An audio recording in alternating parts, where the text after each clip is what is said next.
Hello and welcome students. So in continuation of our kinds of state, we have almost completed the second category of state, that is not fully sovereign states, under which we have covered the protectorate state, vassal state, federal, confederation, commonwealth, associated, okay, and condominium, co-imperium, all those states. And this lastly we are dealing with trust territories, and even these are not fully sovereign states. So what is trust territories?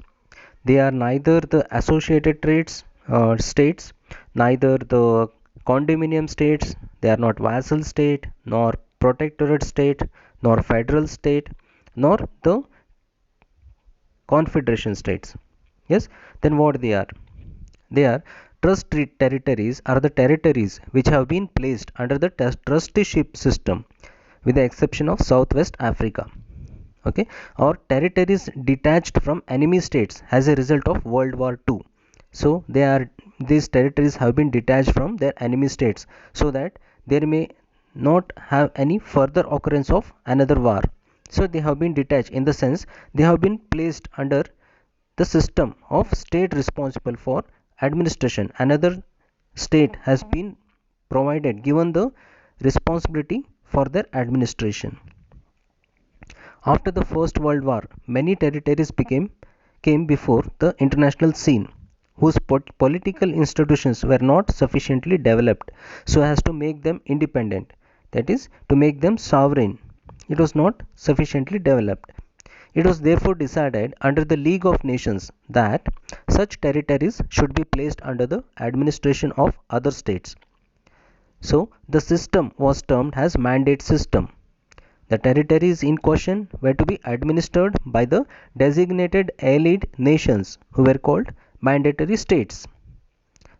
These mandatory states were given responsibility to have administration on these states who have not been sufficiently developed, subject to considerations laid down in agreements made between these states and the League of Nations.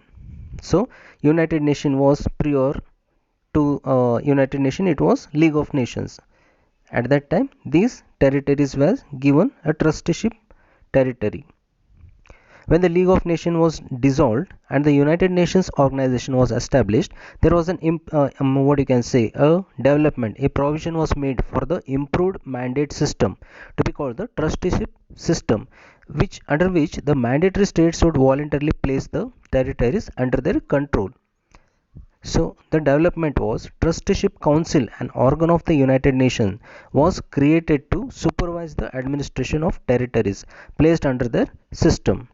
So there was a formation of an organization, that council, Trusteeship Council, has an organ of United Nations. Okay, it was to look over or to supervise whether the administration of those territories are maintained properly or administered properly. So 11 territories were placed under trusteeship system. All the territories which were placed under the trusteeship system have become independent states. So they became independent, sovereign. But again, Palau, an entity of the Pacific Island nation, was the last trust territory where trusteeship agreement was terminated by the Security Council on November 10, 1994. So all the 11 states became independent, but not fully. Trust territories are by no means sovereign states. So they are not in any means they are independent. They are not sovereign states. Effective sovereignty was in their administering authorities.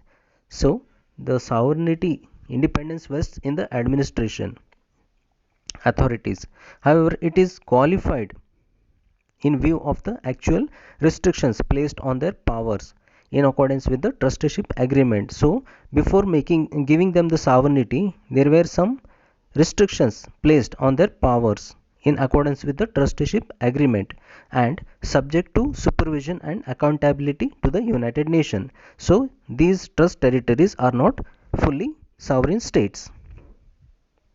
So this was all about the not fully sovereign states.